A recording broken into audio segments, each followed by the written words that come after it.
জীবনটা বইয়ের পাতার মতো, যতই উল্টাবে ততই নতুন কিছু শিখবে।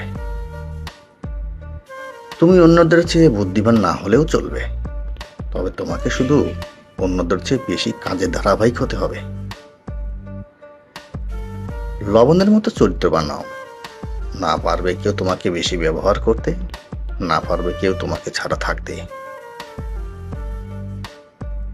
আপনি যতই দুধে ধোয়া তুলসীর পাতা হন না কেন, তবুও কিছু মানুষের কাছে জীবনেও আপনি ভালো মানুষ হতে পারবেন না।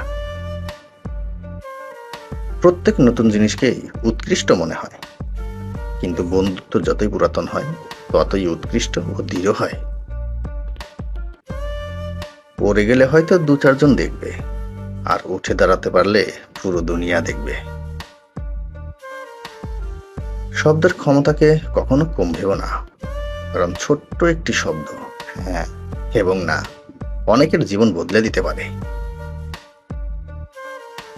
জীবনে সেই জায়গায় পৌঁছাও যেখানে লোকে তোমাকে ব্লক নয়, সার্চ করবে। যদি ভুল ট্রেনে উঠে পড়ো, তাহলে পরের স্টেশনে নেমে যেও, কারণ দূরত্ব বাড়বে, তোমার ফেরার কষ্টটাও তত বেশি হবে। মানুষ কখনো ব্যর্থ হয় না, হয়তো সে জিতবে, নয়তো সে কিছু শিখবে। ব্যর্থতা থেকে জন্ম হয় সফলতা, আর প্রতিটা আঘাত থেকে জন্ম হয় অভিজ্ঞতা। সম্মান করা ভালো, তবে ততটুকু যতটুকু নিজের আত্মসম্মান বজায় থাকে।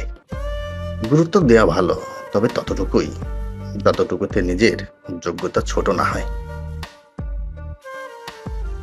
এই শহরের সবাই অভাবের সাথে যুদ্ধ করে, কারো অর্থের অভাব, আবার কারো প্রিয়জনের অভাব।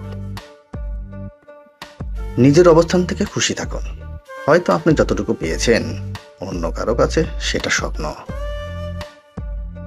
অতি সৎ হইও না, মনে রাখো জঙ্গলের সব থেকে সোজা গাছটিকেই সবার প্রথম কাটা হয়। ঠিক তেমনি অতি সৎ ব্যক্তিরাই সবার আগে বিপদে পড়ে। কপালে যা আছে তাই হবে, এর থেকে বড় সত্যি আর কিছু নেই। শব্দ দিয়ে প্রতিবাদ করো, কণ্ঠ উঁচু করে নয়। মনে রাখবে, ফুল ফোটে যত্নে, বজ্রপাতে নয়।